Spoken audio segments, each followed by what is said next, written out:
When I was a little kid growing up in France, my favorite sandwich after school was crunchy bread and dark chocolate. Well, when I was a little tiny bitty kid growing up in Pasadena, California, my favorite sandwich was the ice cream sandwich with chocolate and vanilla. That was wonderful. Sounds good. Well, today we're going to do sandwiches, but without chocolate. And without ice cream. So let's get going. That's good.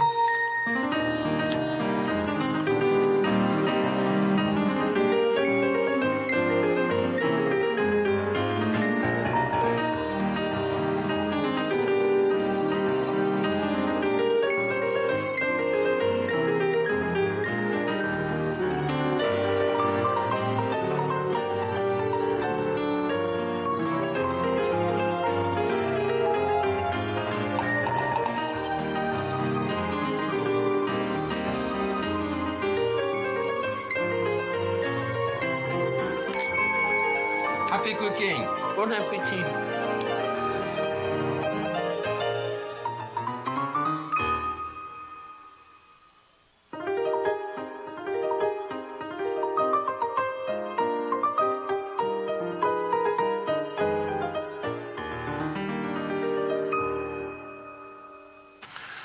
Well, here we go on our sandwich show. I'm going to do a croque monsieur. That's a ham and cheese sandwich. And I'll do a croque madame. A croque madame. Which is the cheese with chicken.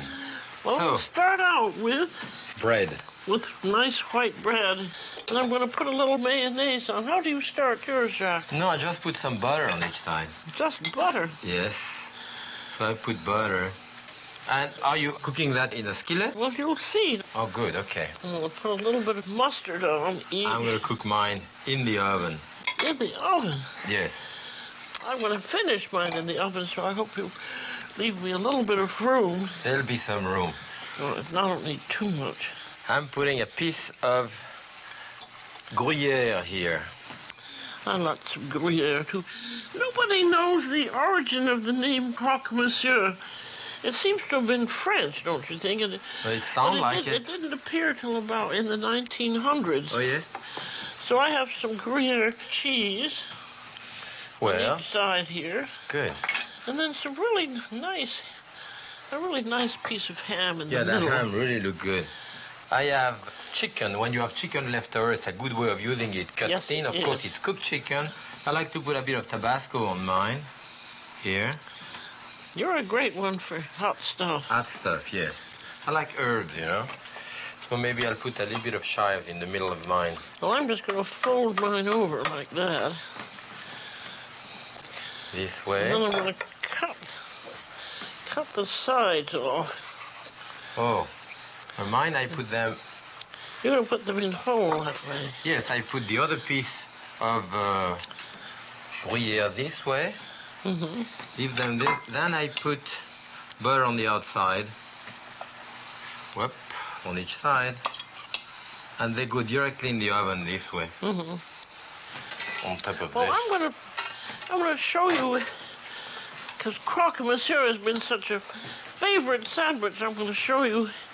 This is a heavy metal cast aluminum pan that you can heat them on top of the stove. And this is fun. This is an electric one made with no stick. You just make the sandwich in there. I'm putting mine in the oven here.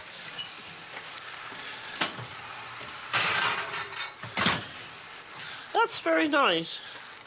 But I'm going to do it in the kind of a more traditional way of sautéing it in clarified butter. Clarified butter's where you've melted it and you spoon it off the milky residue at the bottom of the pan. If you do that, then the butter won't burn. It's that milky residue which burns and speckles. While yours is cooking, you're going to saute it in there. I'm going to start on lobster roll on this side. Oh, good. And I'm using those hot dog rolls. You know, when I work at Howard Johnson, we used to have a lobster roll, and it was done in there, you know. So we're going to have the real Howard Johnson one. Yes. That's great. So we're going to saute that into butter. And what I have here, we're going to do 2 lobster rolls, one cold, one hot. And I have lobster pieces here, just in melted butter. You have to eat them up slowly so they don't get tough. Now I'm going to put my sandwich in here. And that's cooked. Do you press it as it cooked? I always press it down a little bit. So that just has to brown rather lightly on the other side. Good. So I continue with mine. I'm putting some cracked pepper here. Good. That's all butter in there. Yeah, cracked pepper and lemon juice. And this is the way they did it at Howard Johnson. The way I remember it. Yes. I hope they still do it that way. No, I doubt it. And I'm going to add a little bit of tarragon, which probably wasn't there, but I love tarragon. Here it is. And just keep it warm this way, just until you put it into the bread. I'm turning my sandwich now, but you have to be very careful that you don't get it brown too much on the bottom.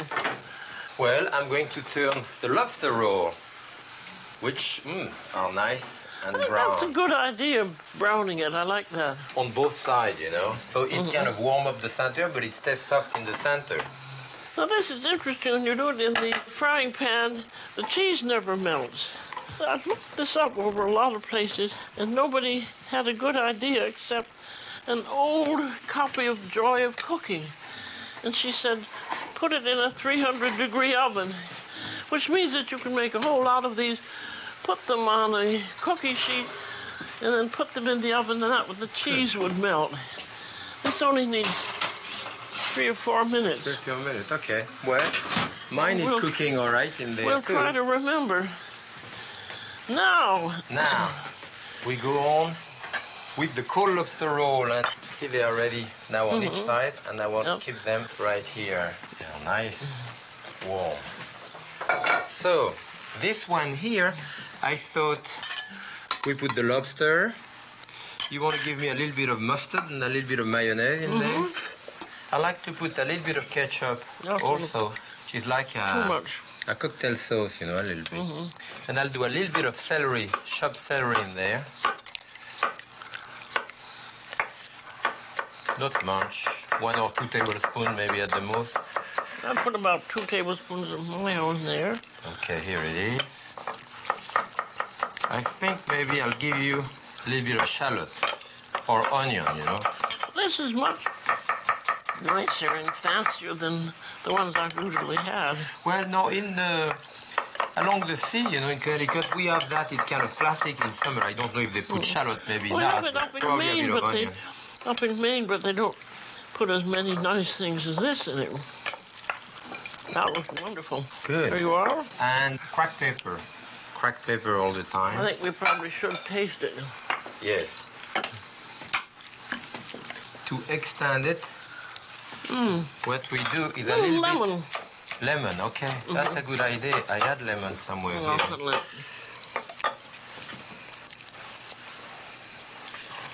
Good. So I put some shredded lettuce.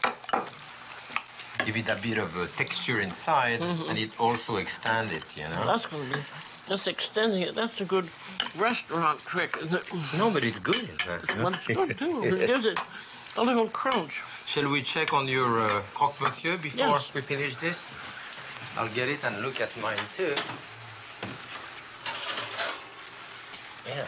Oh, this is hot, so I won't put it on this. Yes, the cheese is... I think cheese is melted enough. How about yours?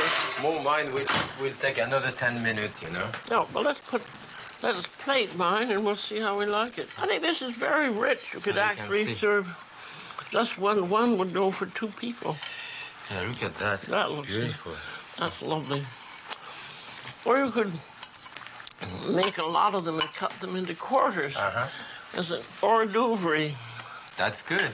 Now we're going to do the cold lobster roll, and this is the one with the lettuce right in the center here. You know, lobster is great in summer. I can't wait when summer comes to New England, you know.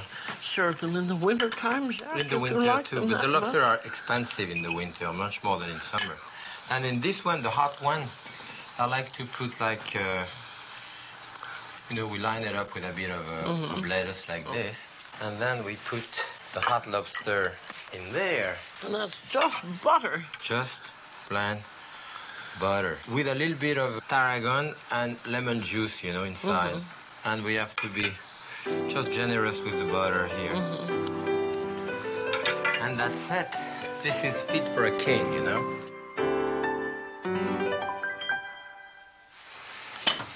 Well, We're done. they look good now. I think they are ready. It's an easy way to doing it also when you have a whole tray, you know, of it for a party. You do them this way. And I like to trim them after, you know. I mean, if you want to be fancy, you don't have to. What's nice to But trim like better. this, I would put them this way for hors d'oeuvre, you know, to pass around, you know. Hors d'oeuvre. To pass with le cocktail. Yes, with the cocktail. So we can... That looks pass this very around. nice. I think this... You know, this is an easy thing to do on a hot hors d'oeuvre, you know, that people don't think of doing. And as I say, Doesn't with the so croque, easy. Madame, as well as the croque monsieur, you know, you would want to do this. So this is it for our sandwich.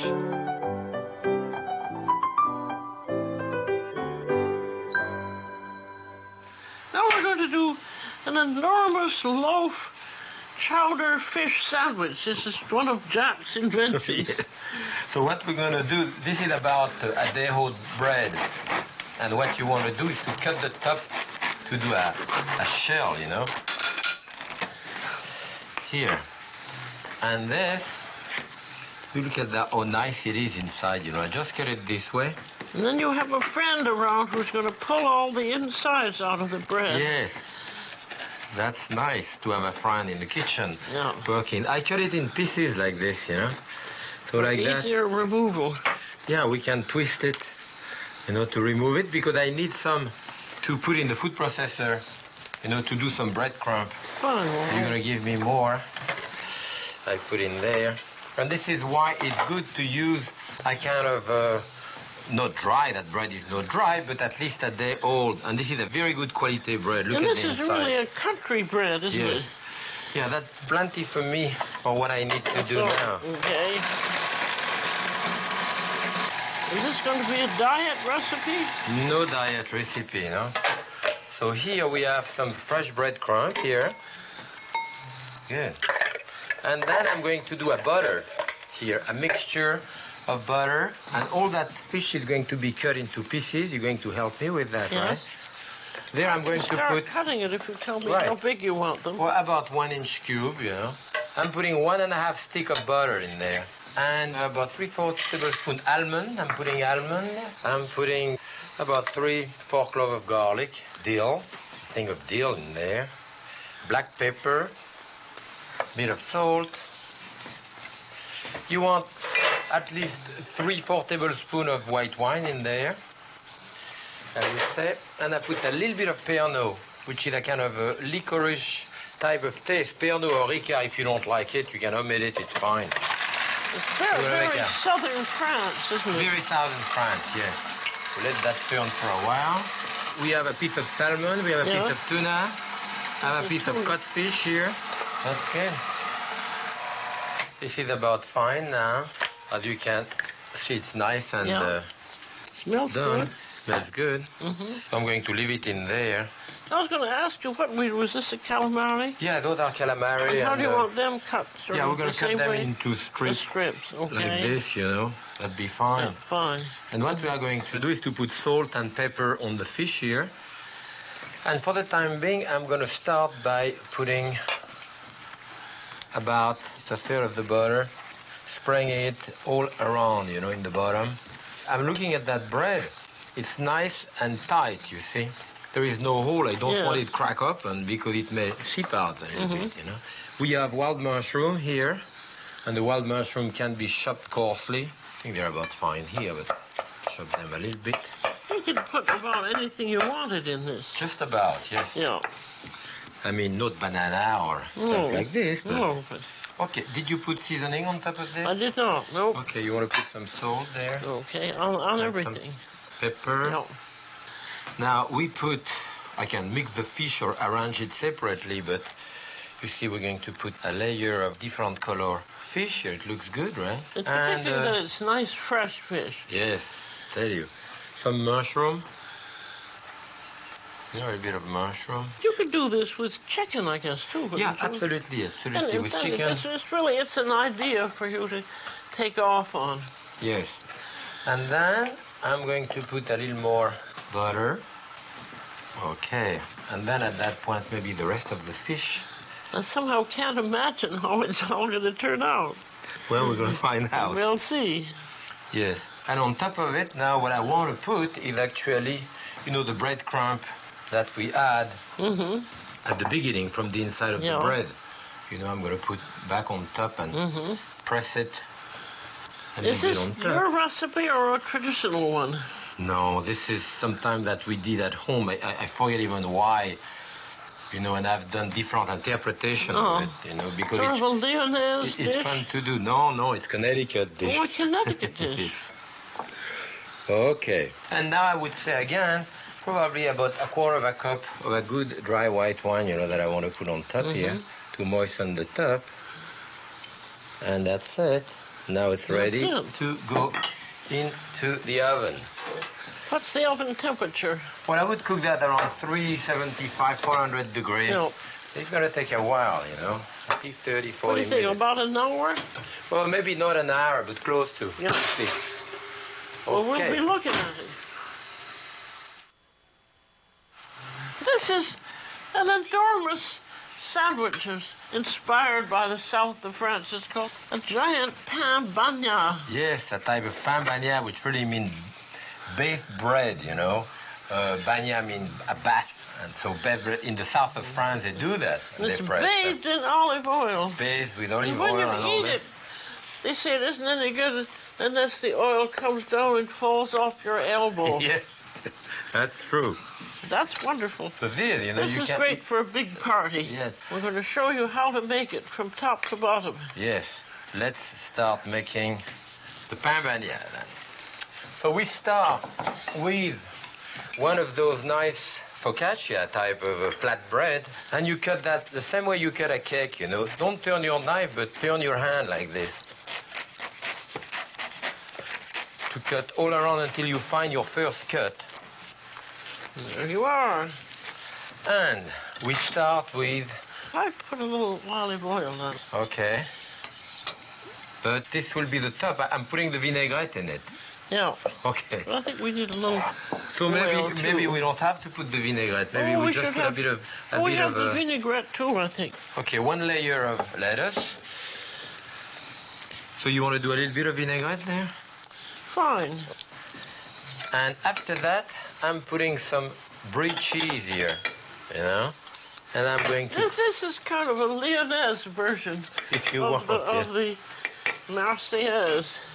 I'm going to trim a bit the outside of the cheese.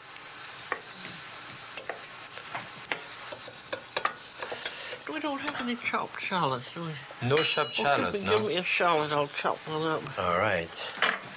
Here we have... And I need a little knife. You want a little knife? Here it is. You've kept them all on your side. I kept all the knife on my side. Now I trimmed the cheese, and I'm going to cut it into a slice like this. So I'll put first the cheese on top of it here like this. Yeah, that's a good idea, having the cheese in. Yeah, that gives, of course, some richness to it. So on top of the cheese, I think one large tomato is going to be enough. I cut it into thin slice. All right, I'm putting the tomato now, so... Want a little vinaigrette on that? You know what I should put first? I think I'll put the olive first. See, and those are pitted... Those are the niçoise olive. Yes, pitted black olive. Oh, like they're lovely. Yeah, like that they can wedge in between the cheese and all that. I'll put a little bit of vinaigrette on. Well, you can put some on my tomato. Yeah. That's it. That looks good already, right? I think we should salt the tomatoes a little bit.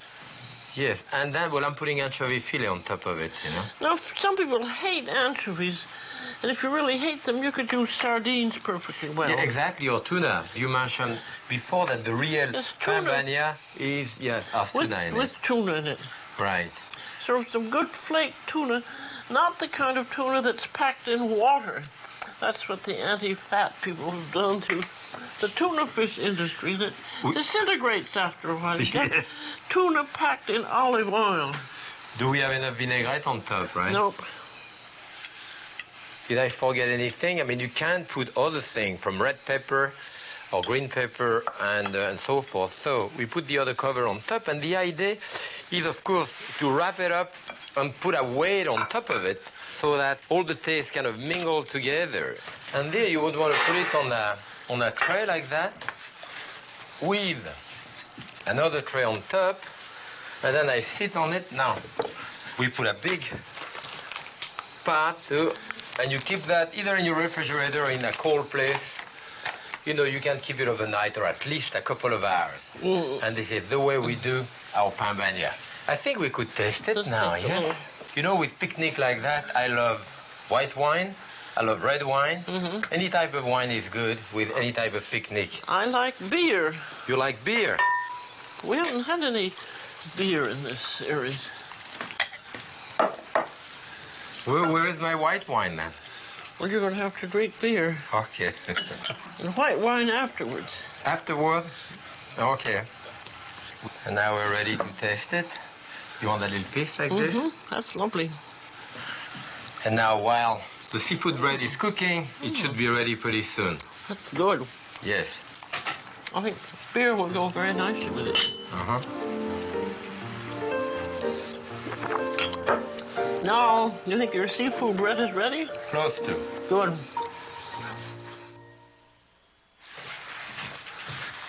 There's our great fish loaf. Yes, we got That looks marvelous. Yep. Yippee-yi-yay. This is a big sandwich, huh? That's beautiful. Yes, it's hard. It took quite a long time in the oven, you know. See how crunchy it is? And look at the center of that bread. Isn't that beautiful? With all the fish. Beautiful. All the juice came out of it. Also that, you know, you crush love the a sound piece of like it. that. The sound, I mean, this would be a good big portion. Let me cut a small piece so we can have it flat like that and see the way the butter and the bread. I cut it like this. If you want to test it, see, the fish is cooked and it does take a long time. There is an enormous amount of juice from the fish, the mushroom and all that, which comes out and goes through it. So you really have to season it. It's crunchy. That has a lovely flavor in that green sauce. I'm delighted It's to just love it. beautiful for it. Well, with that delightful sandwich, I think we deserve a rich, buttery Chardonnay. This is from the Santa Maria Valley. It was great cooking all those sandwiches with you. I hope you're going to do sandwich for your family. And this wine is very good with it. I think this should give you a lot of new ideas on sandwiches. Yes. So, bon appetit. And happy cooking. That was fun, Jacques. It was great.